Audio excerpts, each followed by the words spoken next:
here to our iHeartRadio facilities, and I'm glad that I've been taught how to like fix certain things because once again, I'm in a studio where the microphone's about to fall off. So if things fall and go thud, I just want you to know that's what happened. But you know what? Hey, I just spew on a microphone for a living and create things that are in the air and on platforms around you. That's what I do. Hi there. My parents named me Toby. You know who I am, you know what I do, and you know where I do it. And I'm honored to talk to you this morning. And a couple of things. Number one, over on TikTok, if you follow me at Toby Knapp, the number 0, you'll see what's becoming a new thing. TikTok Toby Thoughts. I got a couple of emails yesterday with some thoughts to share and a couple of questions. So TikTok is actually becoming a good place too, in addition to Insta, where we can do more of the Ask Me Anything. That being said, right up front, before we dive into some of the stuff floating around the viral universe in our iHeart Nation today, I wanted to remind you that you can indeed ask me anything. You can drop it in the comments here. I don't care what it is. There's just two rules. Number one, I've got to protect other people's stories and their space. So when my significant other says it's a kind of a boundary, she wants to keep our private life private, that's her business. Her job is much more important than mine. And if you only knew why, you'd know why. And number two, my kid, there's some stuff that's her story to tell. And considering that, we didn't ask her if she we didn't ask her if she would mind if we talked about her pregnancy on the air, her being born on the air, or any of the stuff that, is on the air that's been in front of so many different people.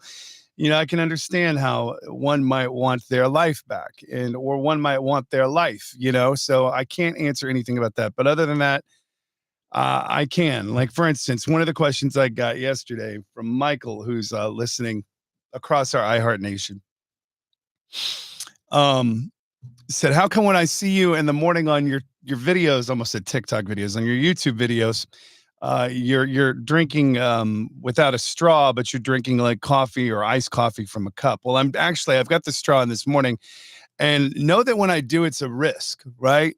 So if I'm going to answer your question honestly, when I had bariatric surgery, something called the gastric sleeve, and while it is possible to stretch your stomach out, and you can do different things to that surgery, which is one half of the whole gastric bypass, when you have that, you limit your stomach size to a certain kind of size, like the small banana, they told me, and liquid fills it up, and it's a confined space, and pressure doesn't do well in confined spaces. And straws, basically, long story short, they told me never to drink with a straw again.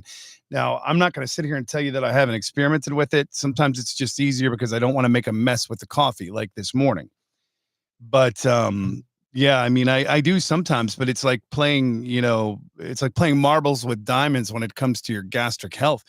At least for me, I can't speak for everybody who's had the same procedure I have, but I know that when I fill it up with air, it makes me feel similar to having like, and I've never had the bends before, but I can imagine that it's kind of like the light bends, if that makes any sense to you at all. So like this morning, while I might be sipping out of it, you'll see me go from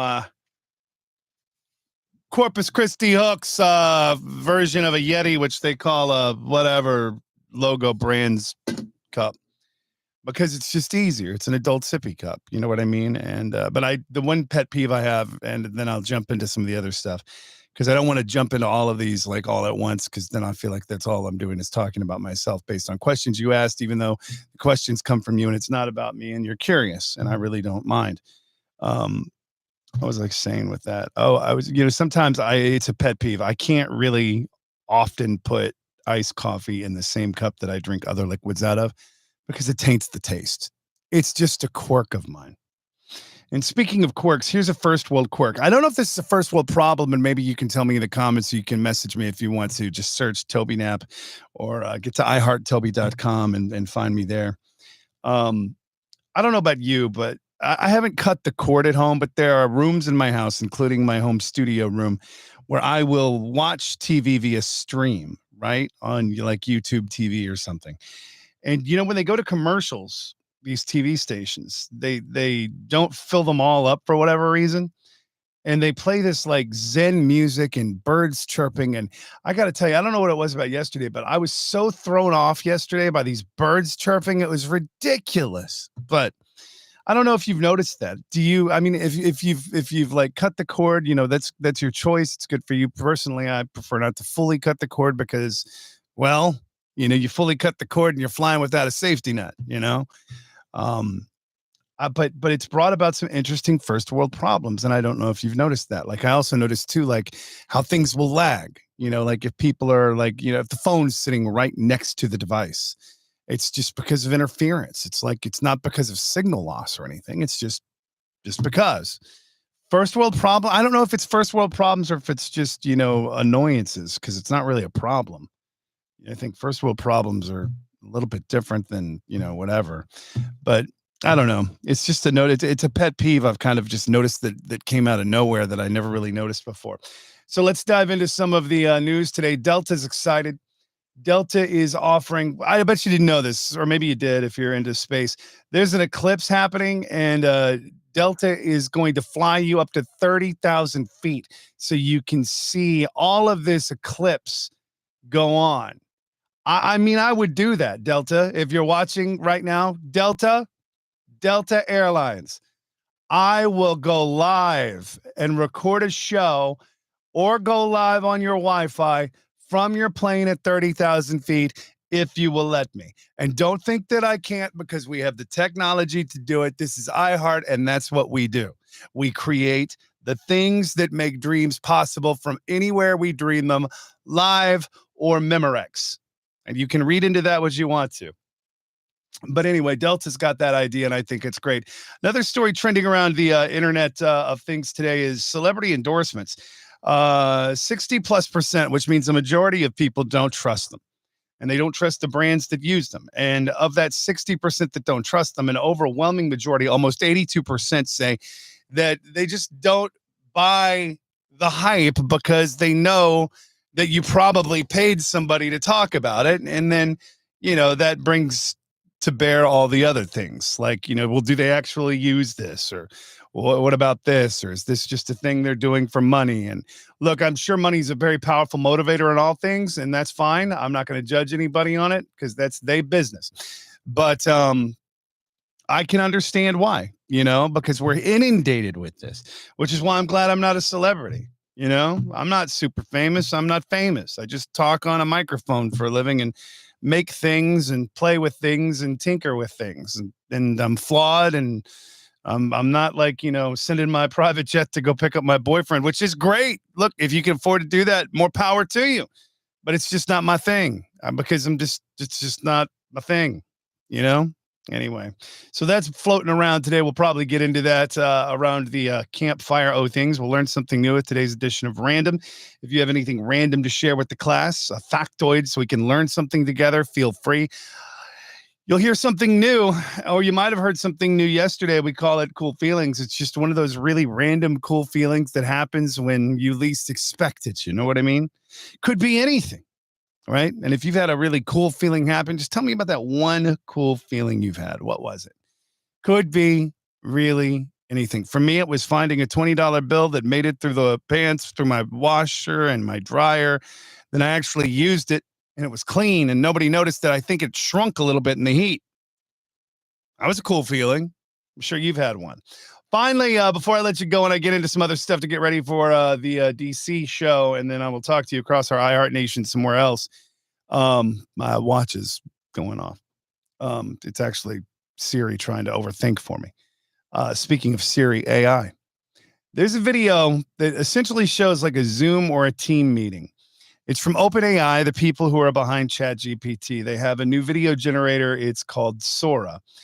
And the reason why people are shaken is that every person in the AI video that's floating around the internet as of late yesterday is AI generated.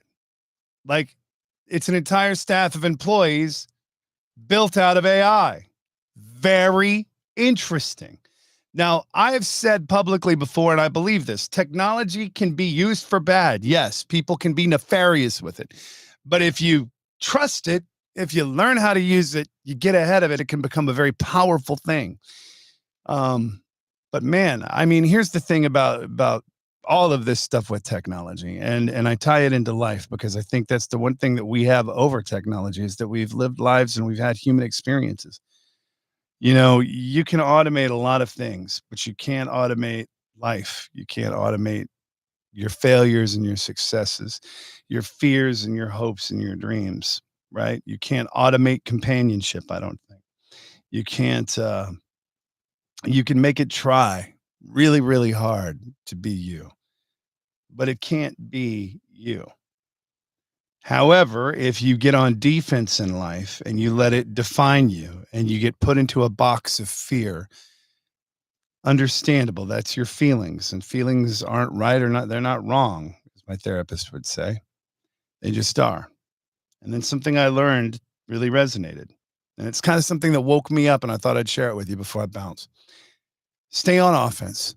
If you stay on offense, you'll stay ahead of these changes. You'll stay ahead of this stuff that scares you. See, what we do have control over is the choice. We don't really have a lot of control over our feelings. They're just going to happen, kind of primal in nature. You know what I mean? Algorithms are ones and zeros, tweaked to sound like and act like they've got that beating heart. You know what I mean? But I don't know that they can stay on offense. They can get pretty close. They can play a good football video game, Tecmo Bowl style, but they can't be you when you're on offense and you're at your best because it's not capable of being you. Stay on offense today. Make that choice, even if you're afraid. I know it's easier said than done, and it sounds like, word salad, but it's not. Don't forget it the way I did, because when you have to relearn it again, that lesson stings. But sometimes in the sting, you find yourself, and then you get back on offense. Got you today. Move the chains. Stay on offense. You've got this. If you need me for anything, you know where to find me. Toby Dab, thanks for watching, and I'll talk to you somewhere in the air around you or in front of your eyes, somewhere in the iHeart Nation today. Thank you for watching, and have a good morning.